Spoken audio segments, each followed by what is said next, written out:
বাসর ঘরে আমি কোনো পথ খুঁজে পাই না।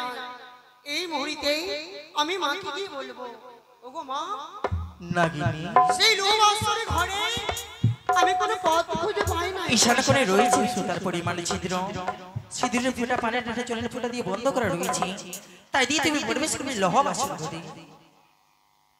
ওগো মা এমন পরিপূর্ণ শরীরে রয়ে আমি কেমন করে সুতারে নয় সংসারে আমি প্রবেশ করব গো।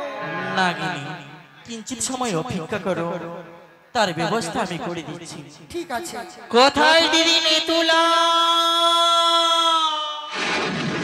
দিদি নেতুলা, ছুটে এসো দিদি মমনি কোটে, আমি যে বড় বিপদে পড়ে রয়েছি।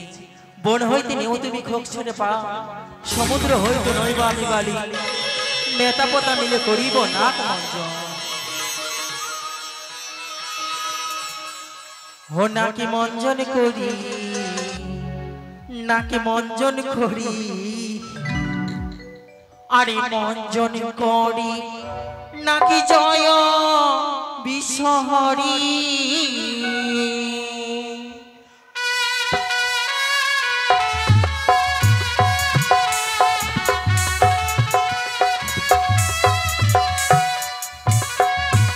নাকি মঞ্জন করি, নাকি মঞ্জন করি, মঞ্জন করি নাকি জয় বিশ্বহরি।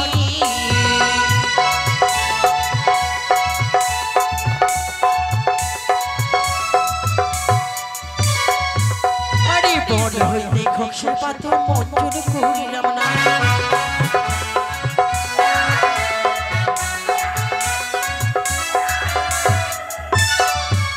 আরে সমুদ্র হইতে বাড়ি নই মঞ্জন করিলাম না।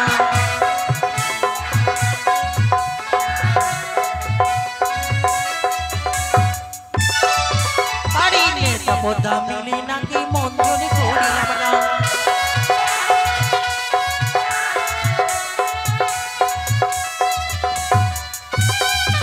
আরে মঞ্জন করিয়া নাকি বালিতে মিশাইল না।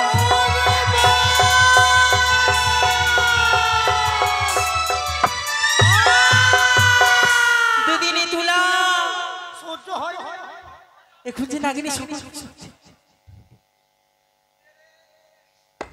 দিদি নিতুলা নাগিনীকে মঞ্জন করতে গিয়ে দিদি সর্বঙ্গের শক্তি হারিয়ে ফেলেছে। কি করি শক্তি আমি প্রদান করি? তোমার কাছ থেকে শক্তি প্রদান করে দাও। বেশ, আমার সর্বঙ্গ থেকে সর্বশক্তি আমি প্রদান করি। বেশ,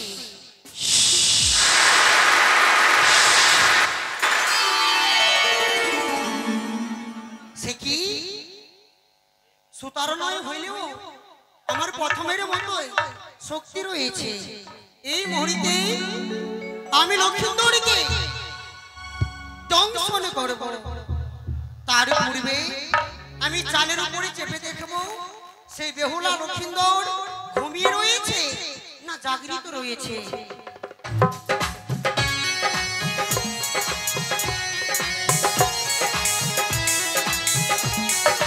সে কি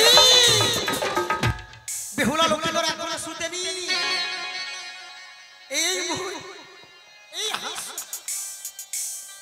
এই মুহূর্তে আমি মা, ওগো মা, বেহুলা লক্ষ্মীন্দর এখনো জাগরিত রয়েছে, তারা ঘুমায়নি গো।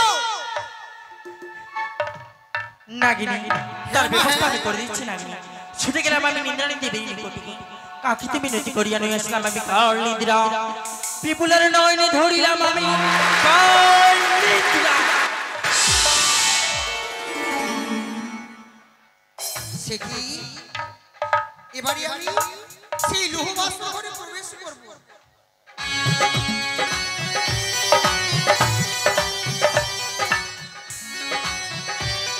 এই তো এই লোহ বাস্ত ঘরে আমি প্রবেশ করেছি।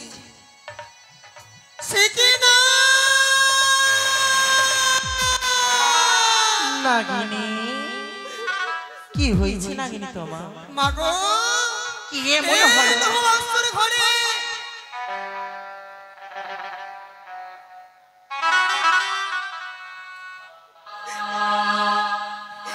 আমি কি দৃশ্য দেখলাম এই লোহ বাস্তর ঘরে। হায় রে ঠাকুর, কেন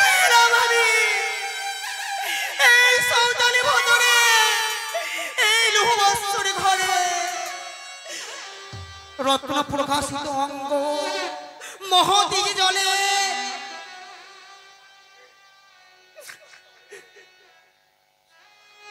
চন্দ্র যেন শুয়ে আছে সতী মাতার কোলে, লক্ষ্মী যেন শুয়ে আছে নারায়ণের পাশে, প্রভুজি যেন শুয়ে আছে শিবের সাথে, সীতা যেন শুয়ে আছে রামের পাশে, রাধা যেন ঘুমিয়ে আছে কৃষ্ণের সাথে। ও গো ভগবান, আমি কি দৃশ্য দেখলাম এই নববৎসর ঘরে, আমি পারবো না, এই লক্ষিন্দরকে আমি দংশন করতে পারবো না ঠাকুর। এই বেহুলা, বেহুলা রে, একটি বাড়ি জেগে কথা বল, আজকের দিনে তোর শ্রীমন্ত্রী সিঁদুরে মুছে যাবে রে।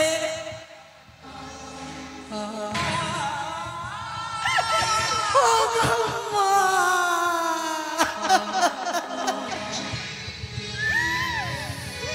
ওরে বাছা লক্ষিন্দর, একটি বাড়ি চেয়ে দেখে বাছা, ওরে আজকের দিনে আমি তোকে প্রাণ থেকে শেষ করে দেব রে।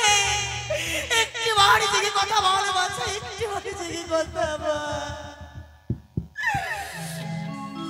ও বিধি হাই রে মিলন, মিলন আসো আসো।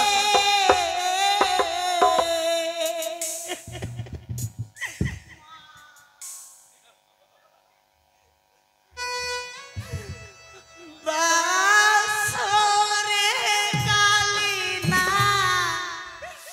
কান্দে রে।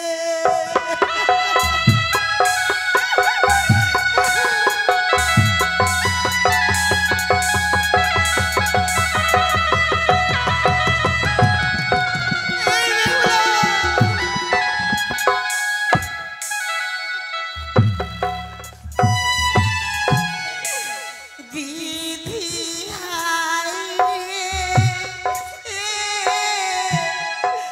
বাসরে কালি না কান্দে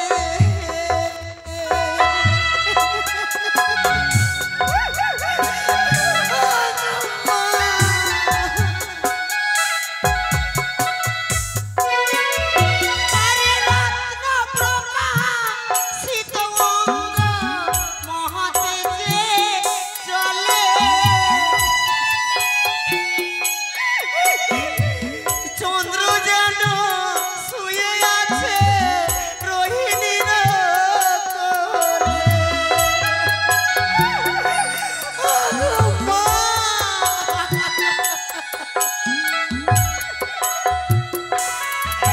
আরে ইন্দ্র যেন শুয়ে আছে সতী মাতা কোলে,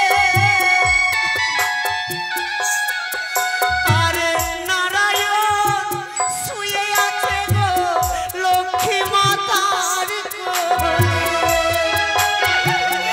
এই বেহুলা, একটি বার থেকে কথা বল, এই লক্ষ্মীন্দর, কেন এলাম, কেন এলাম আমি এই নববৎসর ঘরে? ওগো ভগবান, তুমি আমাকে ক্ষমা করে দাও ঠাকুর, তুমি আমাকে ক্ষমা করে দাও, আমি পারবো না, এই লক্ষিন্দরকে আমি দংশন করতে পারবো না। দিদি হাই রে, বাসরে কালিনী কান্দে রে।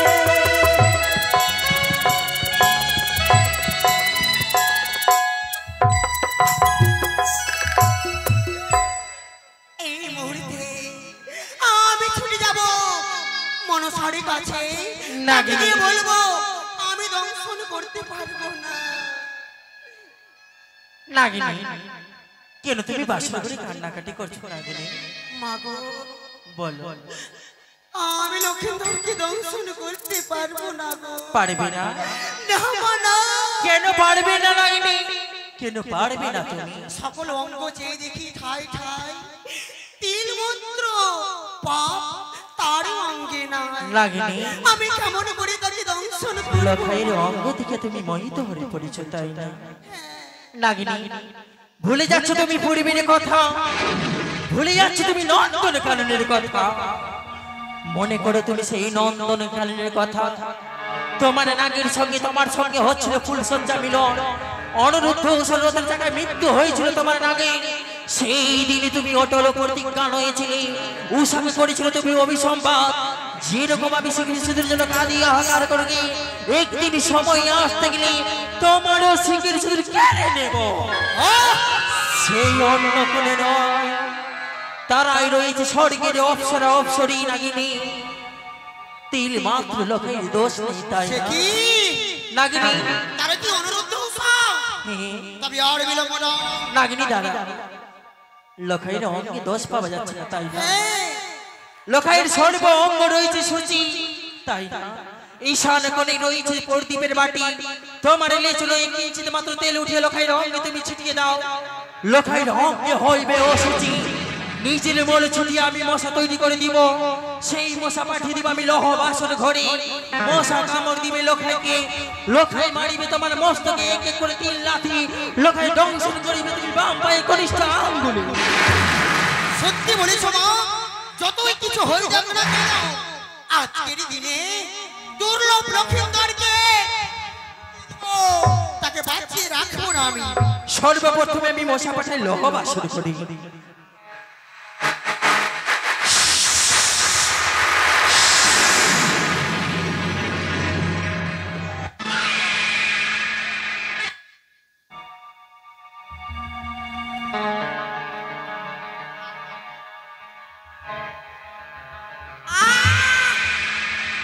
সে কি? ওরে বানিয়ার বেটা, তোর কি প্রাণের মায়া নেই? শেষ প্রথমবারের মতো নিজ সন্তান বলে আমি তোকে ক্ষমা করে দিলাম। কি এই তো আমার সুবর্ণ সুযোগ, দ্বিতীয়বারের মতো মশা পাঠাই আমি লহ বাসর করি।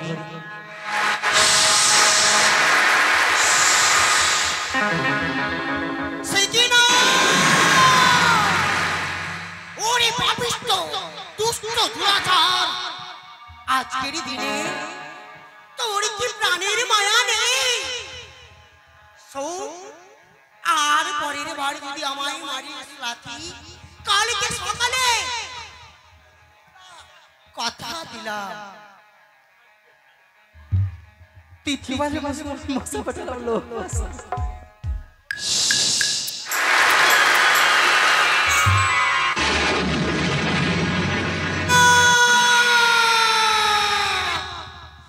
ভাগ্যের বাঁধ ভেঙে ফেলেছে।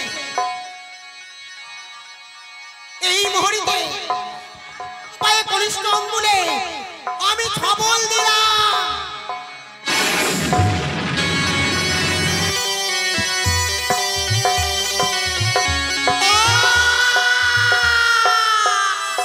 সে কি? তাকে দংশন করার পরে আমারই যেন লেজ কাটা পড়লো, আমি মায়ের কাছে ছুটে যাই।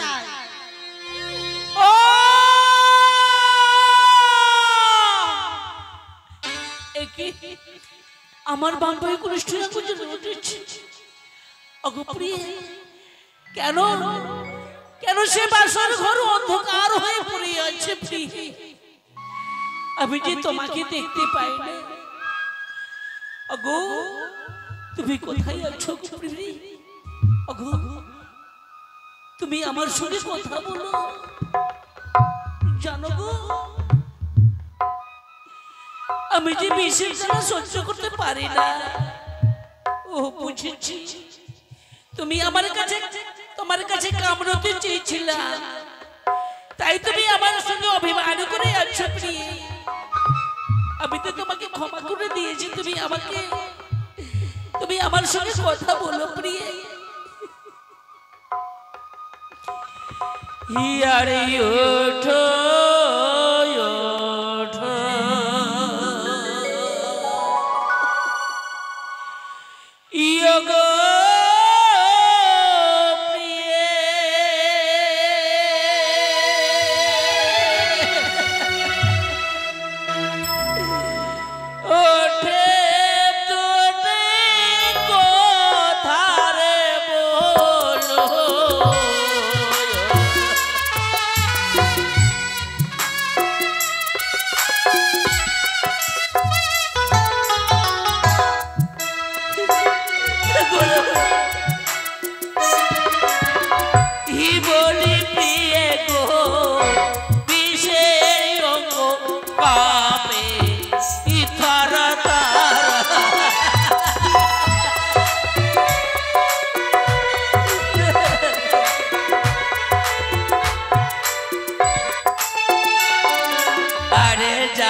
হাটো ছাড়ে বিষয় আমার বুকেতে আটিল বারে।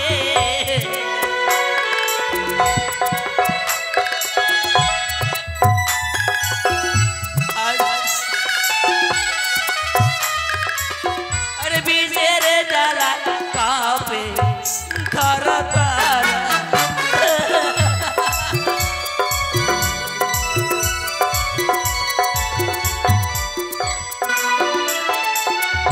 জাগো জাগো ইয়োগো প্রিয়ে কতই লেদে যায় জাগো তবে।